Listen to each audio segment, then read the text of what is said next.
Bismillahirrahmanirrahim. Assalamualaikum warahmatullahi wabarakatuh.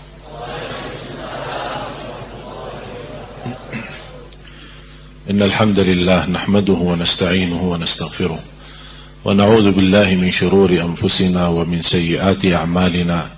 Man yahdihillahu fala mudilla lahu wa man yudlil fala hadiya lahu. Wa ashhadu an la ilaha illallah wahdahu la syarika lah wa asyhadu anna sayyidana wa nabiyyana Muhammadan abdullahi wa rasuluh. Allahumma salli wa sallim wa barik ala sayyidina Muhammad wa ala alihi wa sahbihi wa man tabi'ahum bi ihsanin ila yaumiddin. Subhanaka la ilma lana illa ma 'allamtana innaka antal alimul hakim.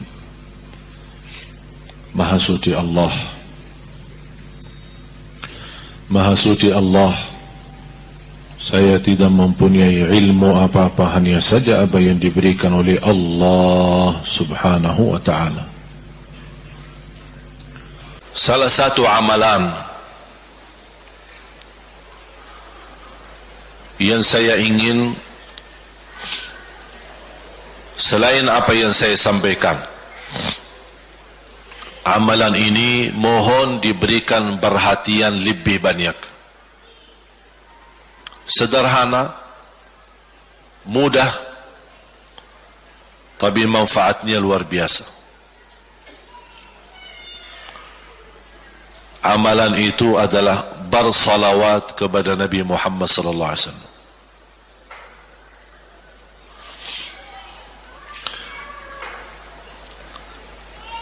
Kali ini saya tidak minta anda bersalawat seperti biasa. Saya yakin Bapak Ibu suka bersalawat. Tapi kali ini saya ingin anda membawa salawat kepada Rasul dengan penuh rasa cinta. Demi Allah jamaah sekalian, tidak ada di antara kita yang bisa dan mampu membalas kebaikan Nabi Muhammad untuk kita semua. Salawat kepada Nabi Muhammad, satu kali salawat kita dapat 10 kali rahmat. Ini baru satu kali, dapat 10 kali rahmat. Nabi Muhammad menjadi Nabi kebanggaan kita, rahmatan lil alamin, termulia akhlaknya. Yang paling mulia akhlaknya terhadap istrinya, itulah Nabi Muhammad sallallahu alaihi wasallam. Setiap malam saya suka minta maaf sama istri saya. Saya sampaikan, mohon maaf, saya belum mampu menjadi semulia akhlak Nabi Muhammad sallallahu alaihi wasallam. Yang termulia akhlaknya terhadap istrinya Nabi Muhammad. Makanya kata Rasulullah di hadis yang sahih,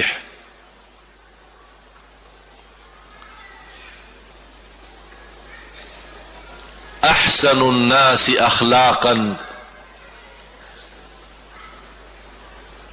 ahsanukum li ahli.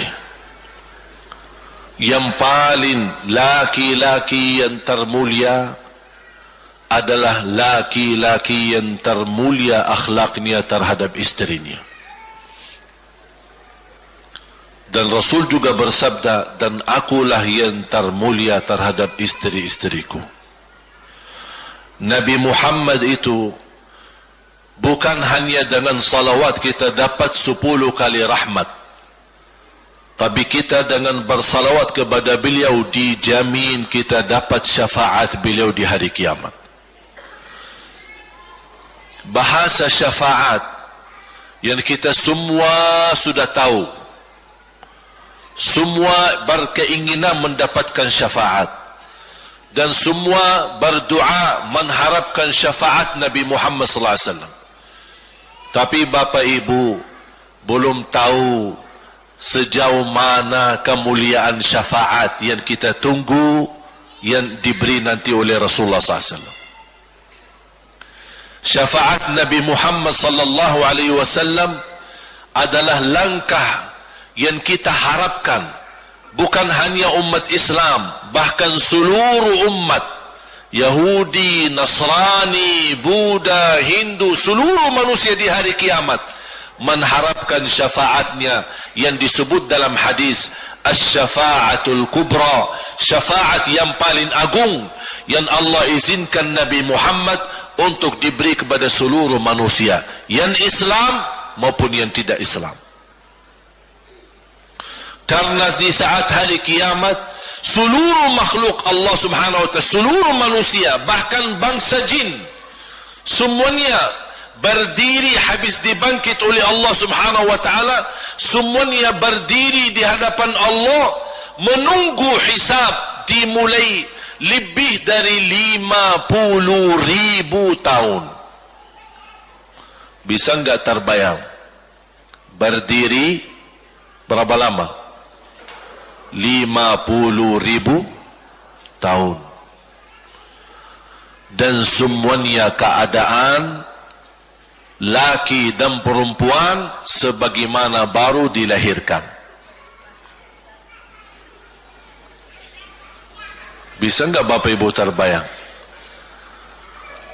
Sekarang mohon maaf, ibu-ibu yang begitu berjilbab,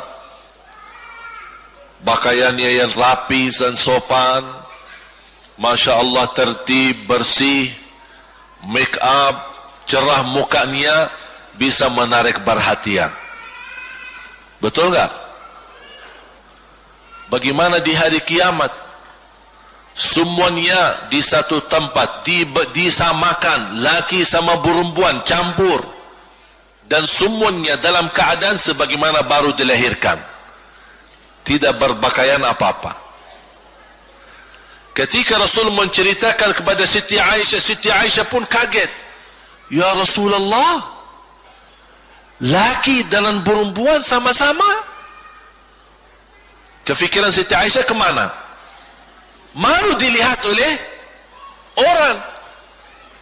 Apa kata Rasulullah SAW? Wahai Aisyah, di saat itu kesibukan manusia pandang kepada Allah Subhanahu wa ta'ala menunggu hisab lebih daripada kefikiran yang lain. Bisa enggak terbayang? Saya yakin tidak bisa terbayang.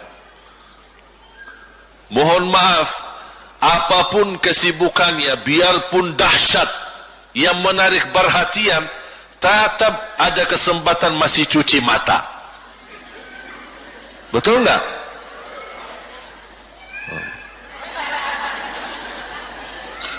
Tapi kalau di hari kiamat beda keadaannya. Apapun yang saya jelasin tidak akan mungkin Bapak Ibu bisa bayangkan. Karena itu bukan dahsyat lagi, tapi di luar batas kemampuan kita. Makanya Siti Aisyah sebagai manusia wajar kalau terkejut. Ya Rasulullah, kami dan laki-laki sama-sama. Rasul maklumi fikiran Siti Aisyah sebagaimana memaklumi fikiran kita yang sama. Tapi ternyata kalau di sana beda. Makanya di saat itu belum lagi matahari didekatkan. Disebut dalam hadis mil, 1 mil.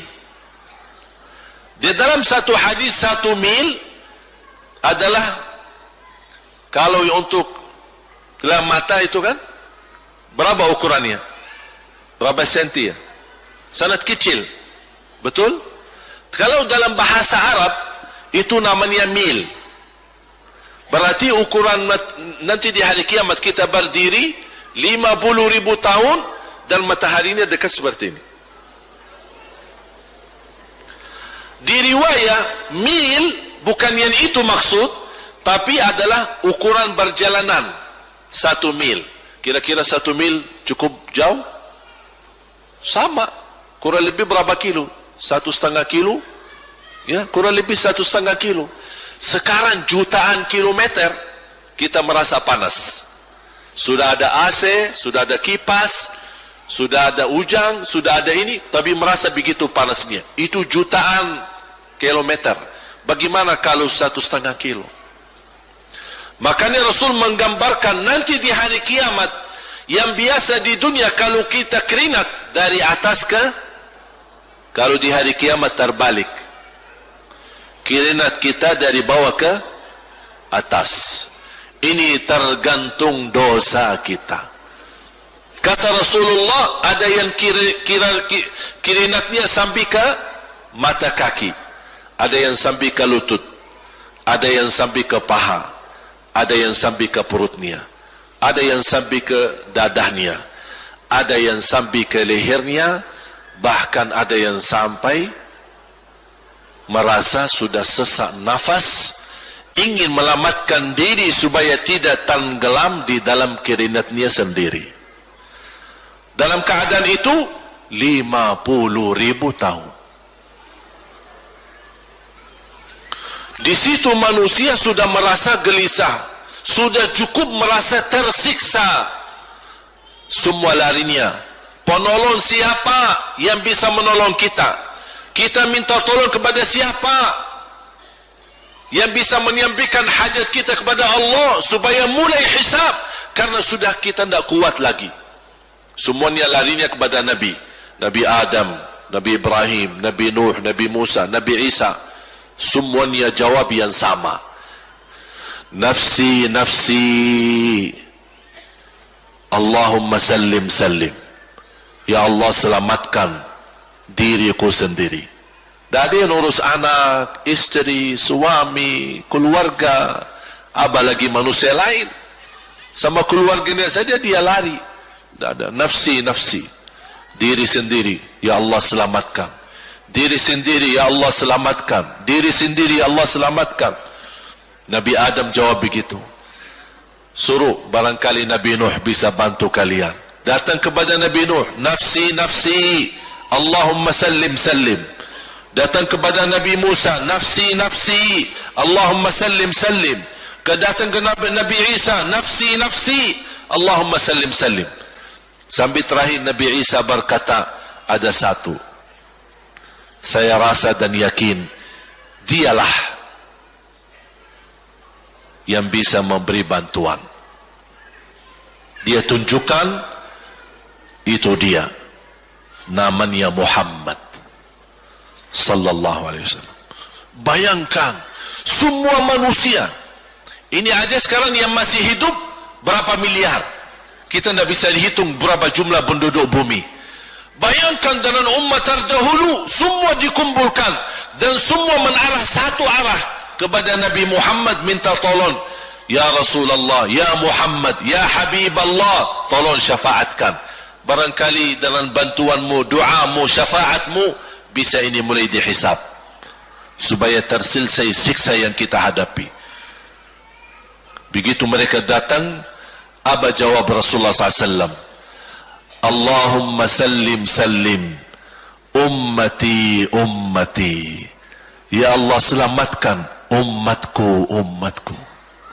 Fikirannya umatnya, bukan istrinya, bukan anaknya, bukan orang tuanya, bukan siap, umatnya. Umatnya dia fikirkan. Kemudian dia sujud di hadapan Allah subhanahu wa ta'ala. Kata Rasulullah, di saat itu aku bersujud, Allah gerakkan lidahku untuk memuji Allah dengan kata-kata pujian yang tidak pernah makhluk pun sebelumnya sebutkan pujian itu. Artinya pujian yang Allah anugerahkan untuk Nabi Muhammad sebelumnya tidak ada satu makhluk pun yang bisa mengucapkan, hanya Nabi Muhammad, dan hanya di saat dia sujud di hadapan Allah di hari kiamat. Allah biarkan beberapa lama, habis itu Allah berkata, ya Muhammad, irfa' ra'sak wasal tu'ta washfa' tushaffa'. Ya Muhammad, angkatlah kepalamu, dan silahkan minta apapun, aku berikan. Silahkan beri syafaat kepada siapapun, aku terima syafaatmu. Langsung dia berkata, ya Allah, kasihan manusia, mohon segera dihisab. Baru mulai dihisab, turun kitab-kitab. Ada yang mengambil kitabnya dengan tangan yang kanan, itulah bahagia. Ada yang mengambil kitabnya dengan tangan kiri, dia berusaha sembunyikan tangan kirinya karena dia malu kalau kitabnya diterima dengan tangan kiri. Dia sembunyikan tangannya yang kiri ke belakang, larinya buku amalannya ke belakang dan langsung nempel di tangannya. Tak ada yang bisa lari di hari itu. Semua amalan, buku amalannya dibuka oleh Allah, dan akan Allah mulai menghisabkan kita satu persatu. Tak ada kelompok-kelompok, tak ada bendera, tak ada ormas, tidak ada kelompok, tidak ada pimpinan, masing-masing. Benderanya kita apa? Buku amal. Dan Allah manggil kita bernama satu-satu. Ibu, sini. Datang. Kata Rasulullah sallallahu alaihi wasallam, yuhasibullahu al-'abida laisa bainahu wa bainahu turjuman. Allah akan hisab hamba-hambanya satu demi satu, bersatu-bersatu, dan tidak ada penerjemah. Jadi tidak bagi terjemah, translate. Ya Allah, saya tidak mengerti bahasa Arab, saya tidak mengerti bahasa, ya Allah, gimana ini, saya butuh translate atau benacara supaya bisa bantu saya lulus dari hukum. Tidak ada. Yang hakim Allah, keputusannya Allah, yang menentukan Allah, mahkamah yang dikuasai Allah, hamba di hadapan Allah, saksi semua, tangan saksi, mata saksi, lidah saksi, kaki saksi, buku amal saksi, malaikat saksi. Bagaimana kita mau lari? Ditanya oleh Allah, hei hambaku, ingat enggak di malam itu, di tempat itu, kamu berlakukan dosa itu? Seorang hamba yang masih memiliki iman, dia merasa dan ingat, dan dia merasa malu, dia tunduk kepalanya. Kata Allah, malu ya, malu. Tunduk, ya malu ya Allah, malu, malu. Dan subhanallah, tanda rahmat Allah, ketika Allah bertanya dengan kita, tak ada orang lain yang bisa lihat. Supaya apa? Supaya hisab kita di antara kita sama Allah tidak terbocor kepada orang lain, supaya tidak malu sama orang lain. Allahu Akbar. Habis kita sudah laku diri, ya Allah, saya ingat dan saya rasa salah dan saya malu. Apa kata Allah? Waktu itu kamu lakukan dosa itu, aku tutupi. Aku tutupi. Tak ada yang tahu. Kita lakukan dosa ini udah sekian tahun, ada yang tahu enggak? Tak ada yang tahu. Karena kita lakukan di saat sembunyi. Kata Allah, di saat itu kamu lakukan dan kamu tahu itu dosa, tapi aku tutupi. Supaya kamu jangan menjadi malu di depan keluarga atau di depan sahabat. Aku tutupi. Dan aku sekarang sudah menutupi dosamu di dunia, dan sekarang aku hapuskan dan ampuni dosamu di akhirat. Allahu Akbar. Disitulah terasa anugerah, ampunan Allah yang maha kuasa. Dan Allah di saat itu mampu menghukum kita. Dan kalau Allah menghukum kita, Allah tidak pernah menzalimi kita. justru itu keadilan Allah, tapi Allah tidak memperlakukan keadilannya, justru yang mendahulukan ampunan dan kasih sayangnya. Habis selesai hisab, harus semua tanpa kecuali liwati neraka Jahannam di atas sirat. Sirat yang panjang, yang kejam seperti pedang, yang tipis sampai tidak bisa dilihat oleh mata. Katanya tipisnya seperti, subhanallah, imam bisa jalan di atas rambutnya. Kejam lagi, masuk di atas sirat, terus jalan. Di saat itu ada doa yang ia melamatkan kita sampai menuju surga. Nabi Muhammad sallallahu alaihi wasallam, dia sudah duluan. Kalau Sayyidina Abu Bakar perjalanan di atas sirat disebutkan 100 tahun. Tapi Sayyidina Abu Bakar satu langkah di atas sirat, langkah kedua di depan pintu surga. Dahsyat. Ini Sayyidina Abu Bakar seperti itu. Bagaimana Rasul? Rasul sudah menunggu di depan. Mulai manusia satu persatu jalan di atas sirat.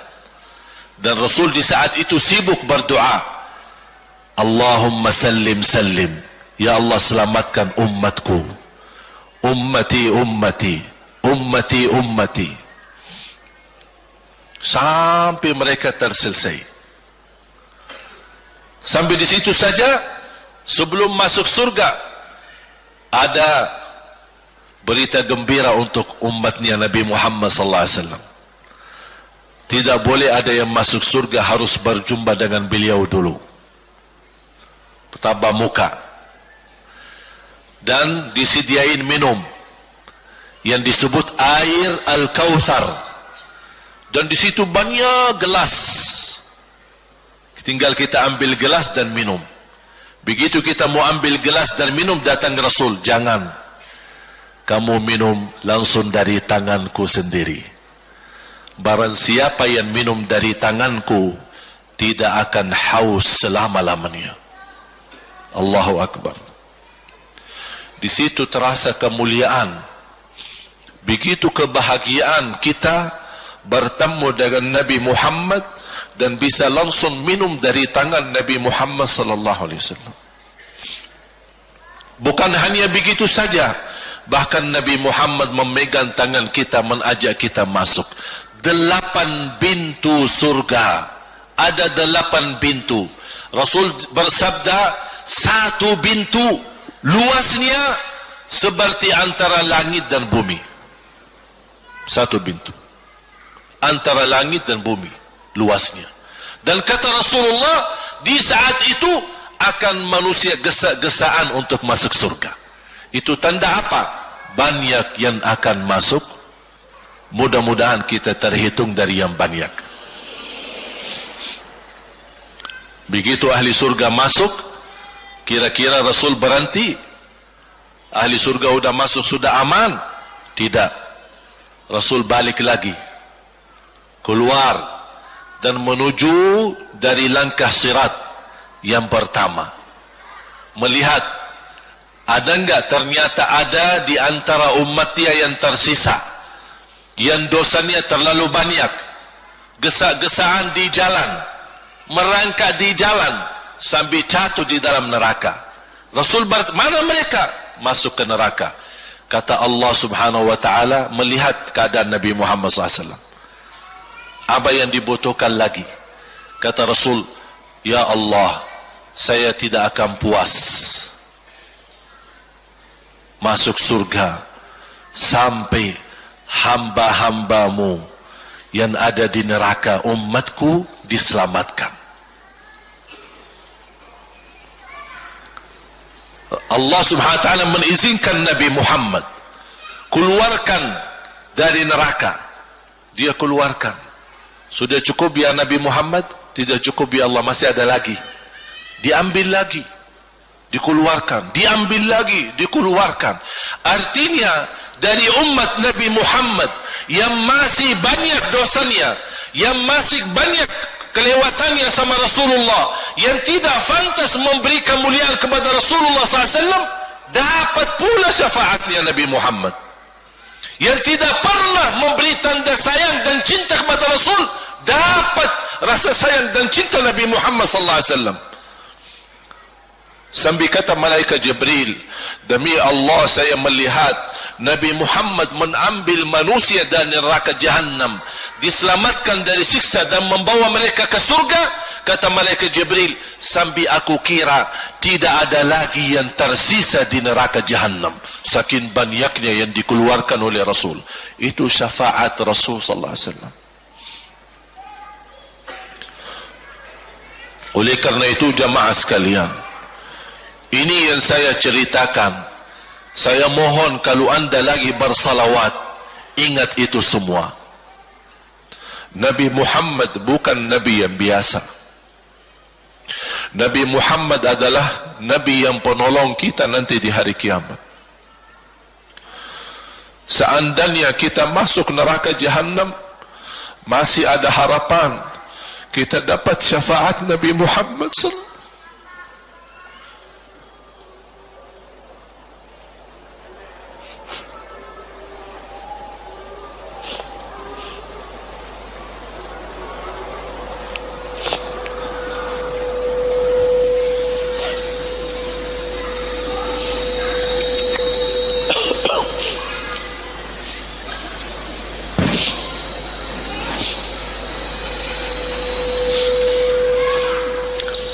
Yang masuk neraka saja dapat syafaat Rasul. Jadi sejauh mana kita bisa mencintai beliau, sejauh mana kita minat mempelajari kehidupan beliau, sejauh mana kita mengenal sunnah-sunnah beliau. Di zaman ini, umat yang paling bodoh terhadap beliau kita umat Islam. Kita umat Islam banyak hal yang tidak tahu tentang beliau, tidak tahu bagaimana berjuangan beliau, bagaimana doa beliau untuk kita, bagaimana kesedihan beliau kalau ada di antara kita yang kena musibah atau keburukan, apalagi masuk neraka. Siti Aisyah radhiyallahu anha,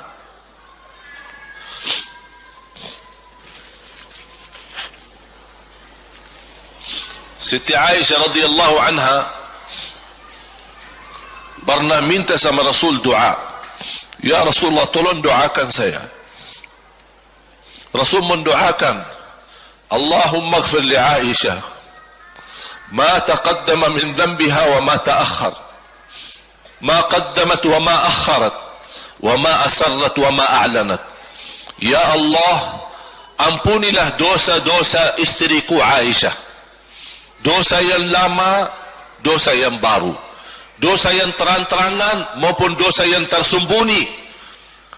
Siti Aisyah menaminkan doa Nabi Muhammad dan menangis dan bangga dan senang. Saking senangnya, saking bahagianya, dia tertawa.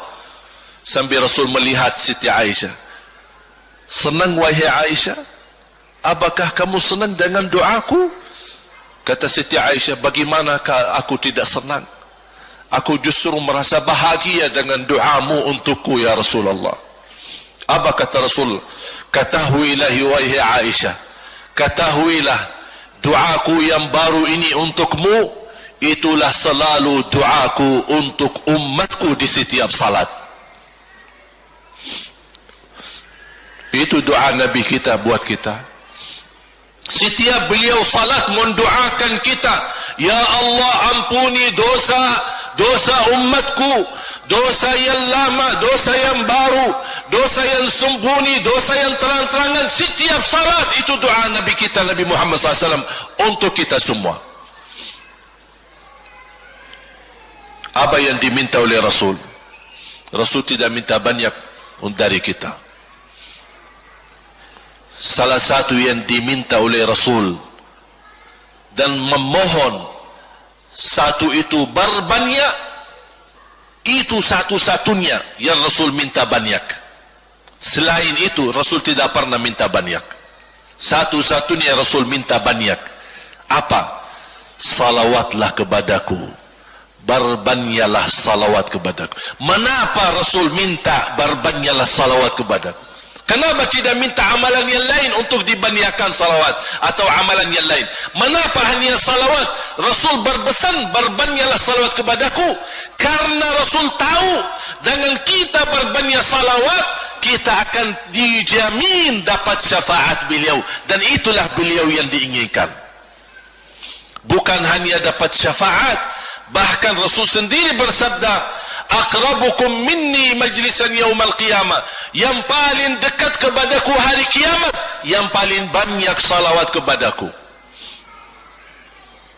Bahkan berita gembira bagi seorang hamba umat Nabi Muhammad SAW, akthiru alayya minas salati yawmal jumu'ati wa laylataha fa inna salatakum tablughuni haitsu kuntum.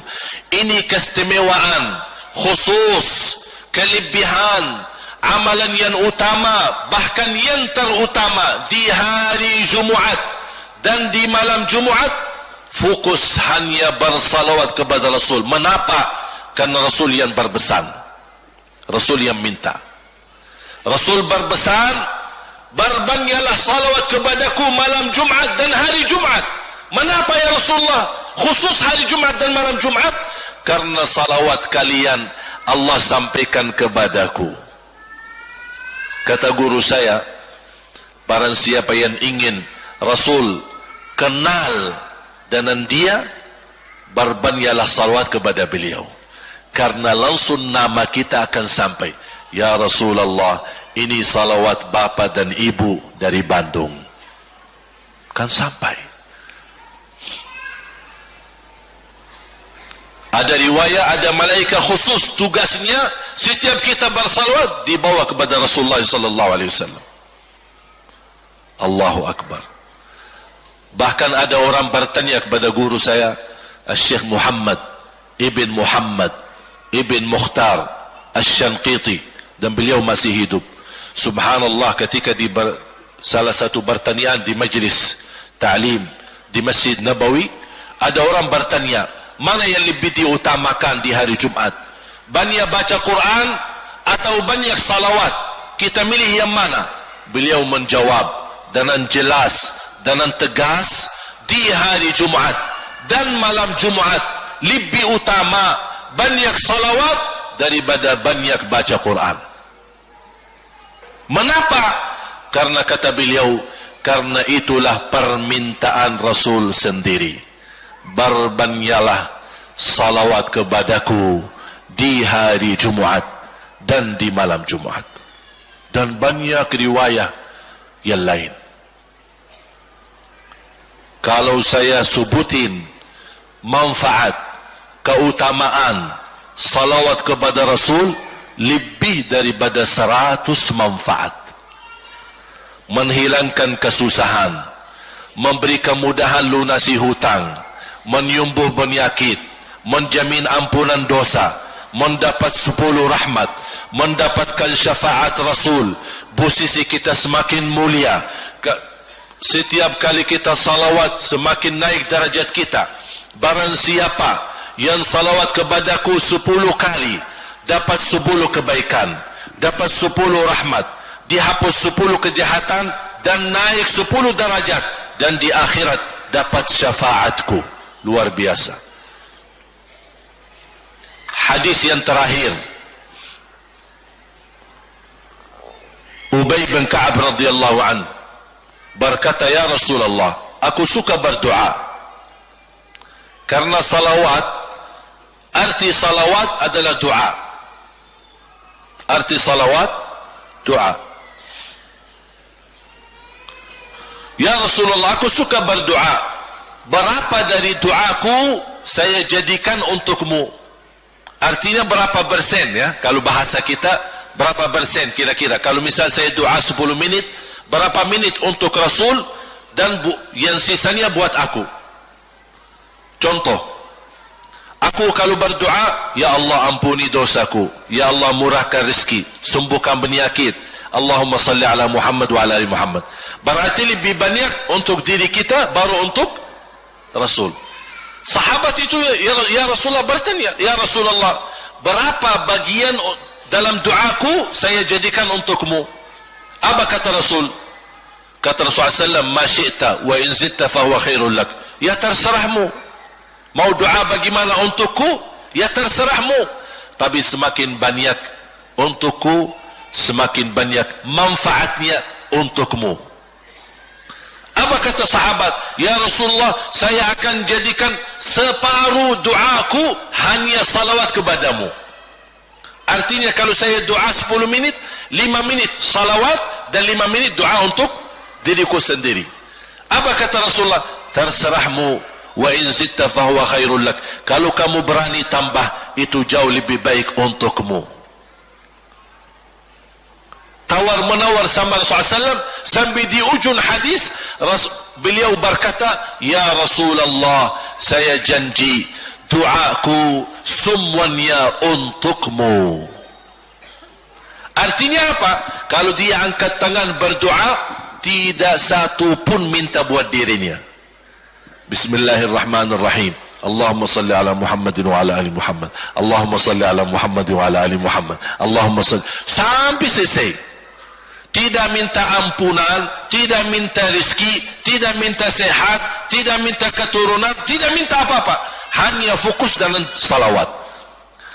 Karena dengan salawat, apa yang kita niatkan terkabul.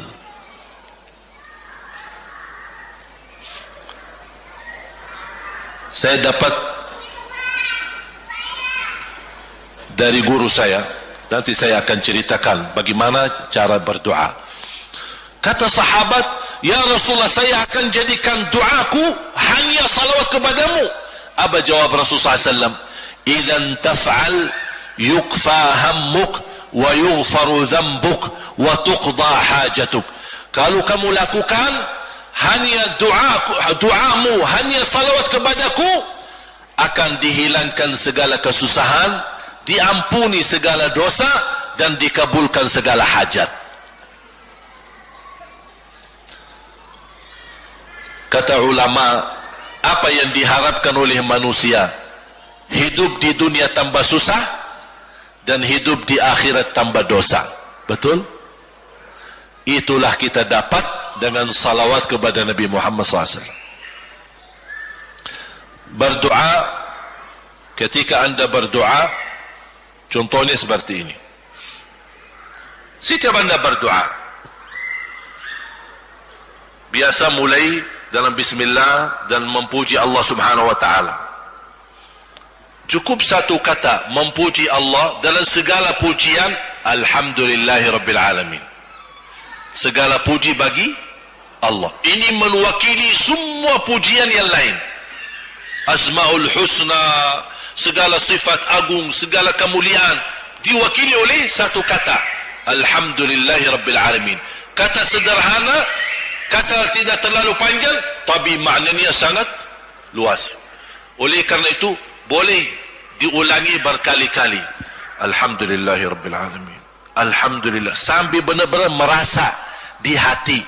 Karena ini ucapan mewakili segala pujian yang kita ingin sampaikan kepada Allah. Karena ada pujian yang kita ingat, ada pujian kata-kata yang kita tidak hafal. Dengan alhamdulillahi rabbil alamin mewakili segala pujian kepada Allah Subhanahu wa ta'ala. Kemudian bersalawat, Allahumma salli ala Muhammadin wa ala ali Muhammad kama sallaita ala Ibrahim wa ala ali Ibrahim innaka Hamidum Majid. Silahkan doa, ya Allah ampunilah dosaku. Allahumma salli ala Muhammadin wa ala ali Muhammad. Ya Allah sembuhkan penyakitku. Allahumma salli ala Muhammadin wa ala ali Muhammad.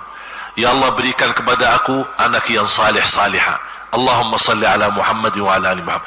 Jadi setiap langkah doa diawali dan diakhiri salawat. Faham? Subhanallah Wallahi dahsyat.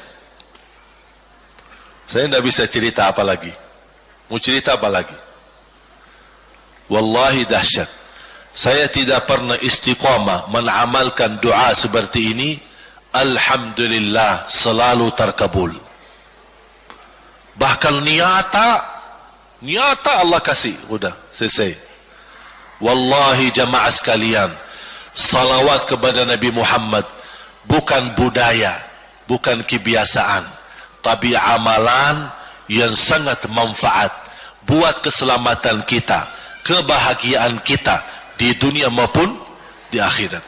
Bahkan keselamatan buat anak kita, salawat kepada Nabi Muhammad SAW. Terakhir, sekali lagi, ketika anda bersalawat, apa yang saya cerita tadi, tolong dihadirkan dalam fikiran. Siapa Nabi Muhammad itu? Nabi Muhammad penolong kita di hari kiamat. Nabi Muhammad yang membawa syafaat untuk kita. Nabi Muhammad yang menunggu kita di surga. Nabi Muhammad yang membela kita di saat kita berdiri di hadapan Allah. Nabi Muhammad yang akan membantu mendoakan kita saat jalan di atas sirat. Nabi Muhammad yang mendampingi kita nanti ketika kita minum dari air Al-Kautsar. Nabi Muhammad yang menemani kita masuk ke dalam surga. Nabi Muhammad yang tidak pernah lupa sama kita. Makanya ketika anda bersalawat dan membawa perasaan dan membawa penghayatan ini, insya-Allah jemaah sekalian akan terasa, ya Allah, ternyata indahnya salawat kepada Rasul. Karena sudah kontak di hati. Apalagi kalau anda begitu salawat dan salam, Rasul jawab. Rasul jawab kita. Waalaikumsalam ibu. Tapi cuma kita tidak dengar. Dia dengar salawat kita. Dia dengar salam kita. Tapi kita tidak mendengar jawab beliau. Allahu Akbar. Wallahi kalau bisa kita rasakan, wallahi ibu bapak akan sendiri menangis tanpa merasa. Sendiri, kok tiba-tiba nangis? Kok tiba-tiba kok tidak bisa tahan diri? Karena Nabi Muhammad itulah yang semestinya sudah menguasai hati kita. Sudah ada di hati kita. Sudah mempenuhi rasa cinta di dalam hati kita. Makanya kata Rasulullah, tidak sempurna iman seorang sampai dia mencintaiku lebih dari ibunya, lebih dari bapaknya, lebih dari anaknya, lebih dari hartanya, bahkan lebih dari dirinya sendiri. Baru sempurna imannya. Bagaimana kita bisa mencapai kesempurnaan iman seperti ini? InsyaAllah dengan bersalawat, dengan membawa perasaan, membawa kehadiran cerita-cerita yang sama-sama kita belajari, baru akan terasa di dalam hati posisi Nabi Muhammad akan semakin besar, semakin mulia di hati kita. InsyaAllah semakin mulia di hati kita, InsyaAllah akan semakin semangat beribadah, semakin semangat mendekati, semakin semangat mempelajari, dan semakin InsyaAllah menjadi baik di mata Allah dan InsyaAllah baik di mata manusia. Amin ya rabbal alamin. Mudah-mudahan Allah terima segala amalan ibadah kita. Mudah-mudahan Allah memaafkan kekurangan dan kesalahan kita. Mudah-mudahan apa yang saya sampaikan bermanfaat. Kurang lebihnya mohon maaf. Mudah-mudahan semua yang hadir maupun pendengar di mana saja berada dijadikan oleh Allah Subhanahu wa taala ahlul Quran, ahlul Quran, ahlul Quran dunia akhirat. Birahmatika ya arhamar rahimin. Akhirul kalam, subhanakallahumma wa bihamdik, أشهد أن لا إله إلا أنت أستغفرك وأتوب إليك والسلام عليكم ورحمة الله وبركاته.